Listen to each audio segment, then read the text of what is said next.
Hello and welcome to the March Club 1K Q&A. This is completely unscripted, so I will be going off the bat and trying to edit the audio as best as I can. But if you wanted something to put on the background and just listen to my voice while you do whatever while I yap about the questions that I've been given from the wonderful people that have subscribed to my channel and made it to the fact where I have, at the time of recording, a little over 1,500 subscribers. Jesus Christ, that is not something I thought I'd be doing within like less than a year of coming back. So obviously I just want to thank everyone that made this possible and hopefully give back a bit by answering your questions. I've decided to categorize all the questions that I've gotten, so if you asked multiple questions, they might be spread throughout the entirety of this video.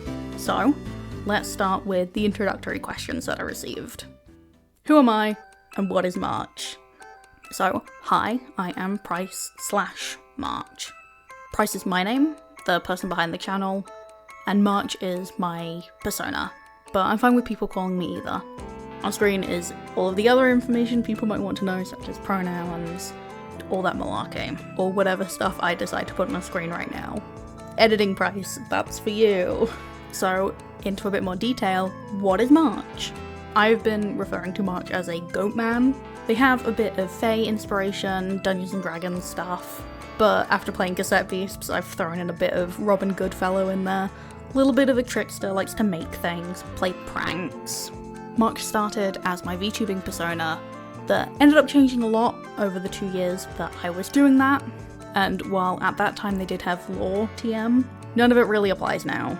The thing that stopped the constant redesigns that I was going through as I was VTubing and led to the design that you see of March that I have had now for a couple of years, I think, at least over one, was that I put more of myself into March. Through VTubing, I realised that I am trans, so March became more masculine. Their body came to resemble mine, which is chubby, and I gave them clothes that I would love in real life. So now March exists as a trash-eating goat man like myself. What are my art inspirations? What motivates me? And what other artists do I like or inspire my work? So, I'm gonna try and break this down a bit. When it comes to my YouTube videos personally, I'm inspired by the works of Ashley Ray, Subjectively, ABD Illustrates, Bizabazow, Ulrich Salad Bar, and Planet Clo. Just to name a few, there are definitely more that inspire me, even subconsciously, but those are the main ones that I can name off the top of my head. I like channels, especially art and design ones, that talk a lot about what they're designing. The whole "this video starts now" malarkey. I like it when people go into depth about what they're designing, give me background, all that stuff. I like people talking about what they're making. I like learning about new random stuff. Seeing people go down a furry rabbit hole, or talk about all of the weird versions of Tamagotchis. I love it, I love it. For the first few channels that I mentioned, it's obvious that they're also art channels, so I take inspiration from them, but people like Ulrich Salad Bar, again I hope I'm pronouncing that right, and Planet Clue, I mainly look at their editing and how they present information. As someone who wants to take a step into making more design-focused videos, it's really good to have a look at channels like that. And also that one video from Backseat Gaming. I missed that video. I wish that they would make more, but they won't. So it's up to me to do that. I personally am just motivated by seeing others create. It's actually why I left the VTubing scene. Too many creative people in there. Too many people rapidly innovating on what VTubing can do. And as someone who sees something really cool and is like, I want to do that, I want to make that. I'd do it, and by the time that I would finish that project, someone else would be like, here's this other cool piece of tech. And it was a never-ending cycle. At least with YouTube, I can now focus individually on videos, put those out, and they're not lost to the Twitch void. I like being able to watch other people's videos, see all of the love and passion that they put into them, and then be like, cool, I want to do that. I want to put that kind of stuff into my videos. And currently, every video I'm making is better than the last. From figuring out how to do scrolling backgrounds, the Gachapon interludes in my gym leader video, All of it is stuff that I'm very happy with, and I'm excited to get even more creative with how I present my speed paints. So I guess just seeing cool things and others creating makes me want to do the same thing, and it just keeps me going. I love being surrounded by other creatives, and I'm very lucky to be in a position where I am now. Can you give tips on how to combine references? For me, using references is basically magpieing a load of tiny designs from multiple different places to make something my own, like a collage of inspirations. So, for example, my Pokemon designs take a lot from official characters, and seeing what they do and what I can take from them. The main one I'll use, for example, is How, as a reference for Camellia's hair. I wanted her to have a pinned back fringe and ponytail. How has that? So I took that as like a base reference, and then edited it and changed it into how I needed her to be, which ended up making the ponytail a lot bigger, and along with changing the little hair danglies that How has. For me, using reference isn't just copying what you see, especially if you're using other pieces of media as reference. I just use it as a starting point for what I want to make, not as a goal for the end product. What's something you say you're pretty good at with art, and what's something you struggle with? I'm actually really happy with my value work. That's just how dark to light parts of an image is. If you were to grayscale an image, you can see its values there. It's something I've started prioritizing a lot more in my work, constantly having a gradient map over my work that I can turn on and off to check my values as I work. And it has definitely made a significant improvement in my art. Something I struggle with though is non-organic forms, things like objects, vehicles, etc. Gotta do some practice on those. Time for the Pretty and Magical Girl questions. What's my favourite Precure ending?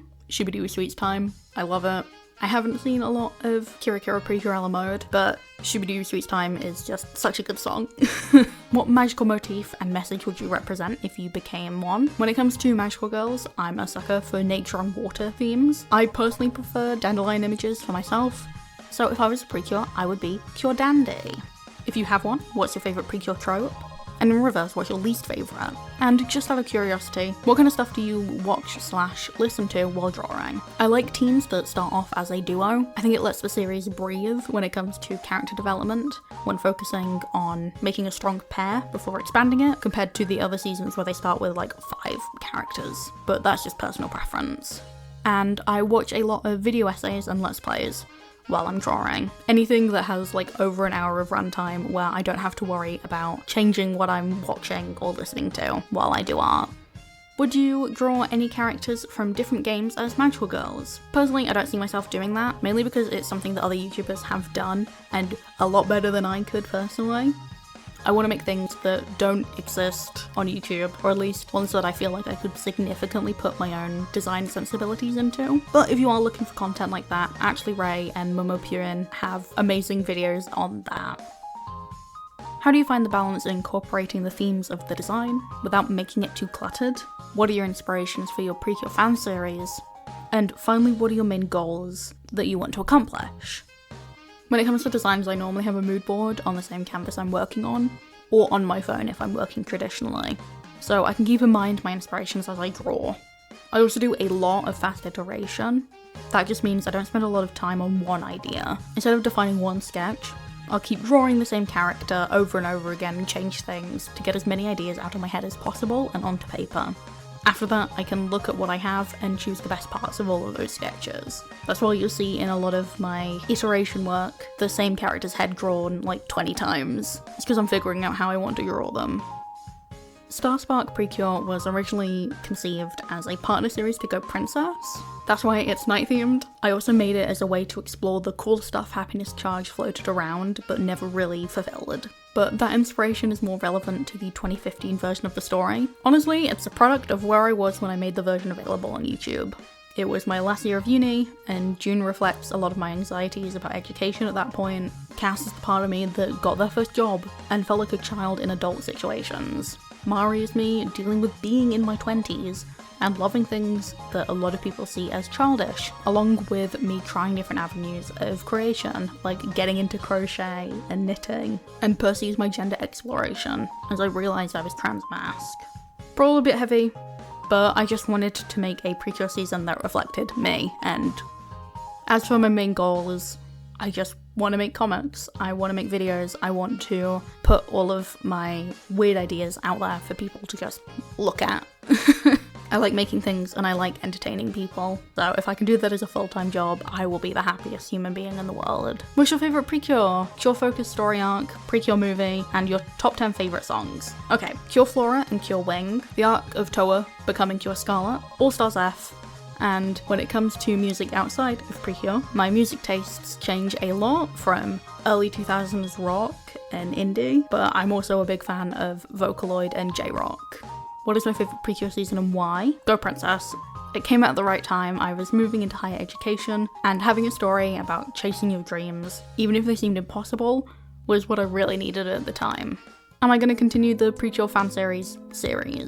Yes. There are other videos I want to do before I get back into it, but I do want to keep doing some form of Precure design content. I'm not fully finished with developing Starspark, and I would love to make a video about turning it into a mini comic, but there's other things I want to tackle before diving back into Precure.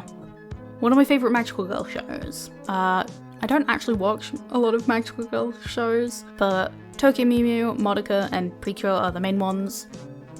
And there are a lot of new Magical Girl stuff coming out that I'm really excited for, like Princessin Orchestra and Mahou Shoujo Dandelion. Time for the Pokemon questions. What other monster catchers do I like? I'm currently making my way through Yokai Watch, and I absolutely love cassette beasts. Lumentail also looks really fun. Favourite Pokemon and favourite type? For favourite Pokemon, I'll just do my top 5. In no particular order, it is Luxray, Piloswine, Oshawott, Corviknight, and Orthworm. My favourite type is Steel, and my favourite gens are Gen 7 followed by Gen 5. My thoughts on evolutions? Glaceon and Leafeon hands down are my favourite, though I'd probably say that I'm more a Leafeon. If I was a gym leader, I'd probably love to do a steel type gym, but all of my aesthetics point to being a grass type, or maybe fairy. Can you offer us a sneak peek at one of the next gym leaders? Here's a silhouette. If you can guess the type, I'll like your comment. What inspired me to make gym leaders? And will I make my own Pokemon region? I love videos of people making their own Fakemon, and I wanted to do something like that for my favourite part of Pokemon games, which is the characters. Seems a bit counterintuitive, but I like human-designed characters. The series also takes inspiration from the YouTube trend a while back, where Pokemon YouTubers would design their own gym leaders based on themselves. And God no, I don't have the patience to do something like that for my own region. I've recently rewatched all of Subjectively's Marza region videos, and I could not do that. One of my favourite official gym leader designs? Gen 5 has a lot that I love, along with Gen 7, but specific characters are Larry and Roxy. And my favourite Pokemon character is Leon. Time for all the weird questions that I couldn't put into one category. What's your favourite show post Big Mouth? Anything is better than Big Mouth. But if you want a serious answer, I don't know many shows. I don't watch a lot. I tried looking at lists of stuff that aired from 2017 onwards. I just found nothing that I'd watched. And if I did find something, it was just not worth bringing up. Is modern day media that bad? Am I the issue? Or was it with Big Mouth's release and subsequent 7 seasons? There are 7 seasons of this show. They cancelled Dead End Paranormal Park for this. Huh. Childhood crushes? I'm trans and ace, so sadly any characters I thought were childhood crushes turned out I just wanted their skin. So, Stanford Pines and the Disney furry version of Robin Hood. Are you into any TTRPGs? Yes. I want to do videos about TTRPGs at some point. Might be getting a collab sorted soon to do with them. But I love D&D, and I'm a bit more partial to Powered by the Apocalypse games like Monster of the Week and City of Mist, but I've recently been enjoying my current Deathmatch Island campaign, so maybe there'll be some more about that in the future. What's your favourite kind of pizza? Can't eat pizza.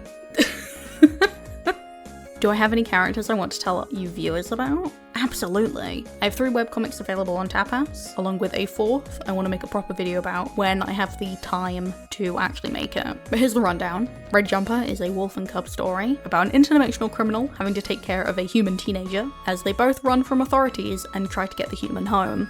The Crow's Mind is a love story between a cursed priest and an angel finding comfort in each other.